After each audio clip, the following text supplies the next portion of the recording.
Hello, boys and girls. Welcome to Handwriting with Miss Brister. I am so glad to be here today to help you get better at your handwriting. So, most of you now, most everyone in the classrooms are connected to Dojo. So, now we are really ready to start handwriting and all those other new learnings that we need to be working on. So, the first thing I'm going to do is tell you some things that we're going to be doing throughout the handwriting lessons. So, first of all, you need to be having some paper. And if you do not have paper, you need to pause and get your paper all ready. You could have a chalkboard or a dry erase board like this.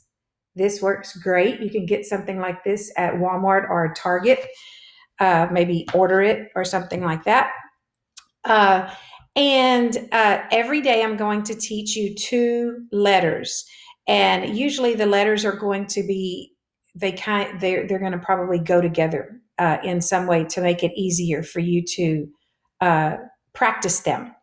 So the two easiest letters that I think there are is they are the letters C and O. So let me show you the paper. Here is our paper that I'm going to be showing you on.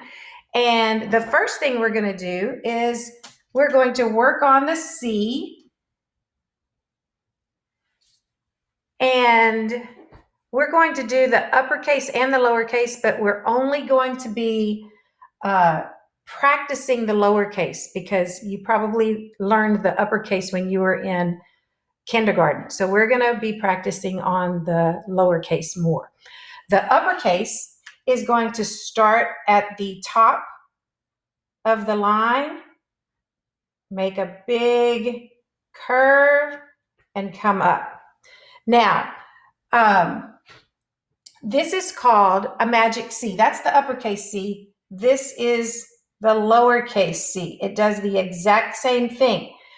Now, magic C is very, very important because magic C makes like 7 different letters.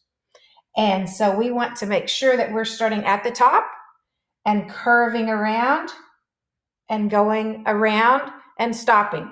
Then the lowercase starts here, curves around, and then stops. Now, there are 3 lines here that I need to show you. This one right here is called the hat line. That's like what goes on your head. This is your belt line, like if you're wearing a belt. And this is the shoe line, like where your shoes are. So whenever I refer to starting at the hat line, that's this. This is the belt line. This is the shoe line. So try to keep those in mind.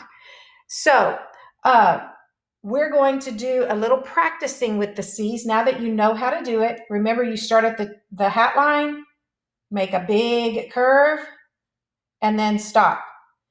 Then for the lowercase, start on the belt line, make a little curve, and stop.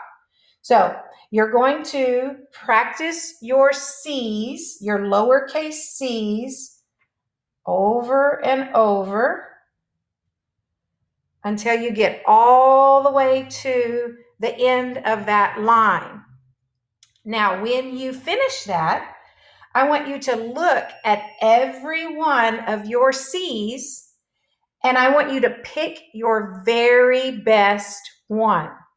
Now, I'm going to look at just the 3 that I have here, and I would say this one is my favorite one. Not just my favorite, it's the one that I think looks like the way it should be. So every time you do this, in your long line that you write your letters, you're going to find one that is the very best and you're going to circle it. And that's when you'll show your parents what they look like. So you're going to finish this line, and then we're going to move on to the O's. Pause it if you need some more time. Now we're going to go to the O. The O is going to be the exact same thing, except when it gets around to here, it's just going to close it off.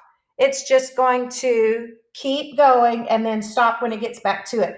I know that these are very, very easy, but the other ones sometimes are harder. So we're going to start with the easier ones. So that's why this is such an easy thing today. So we're starting making a magic C up at the hat line, coming around, keep going and stop. Now you see I kind of messed up a little bit right there. I went too far, but that's okay. I wouldn't be circling that one, right? Now we're going to do the lowercase o. Here you're going to start at the belt line, make a magic C, go to the shoe line, keep going, close it in.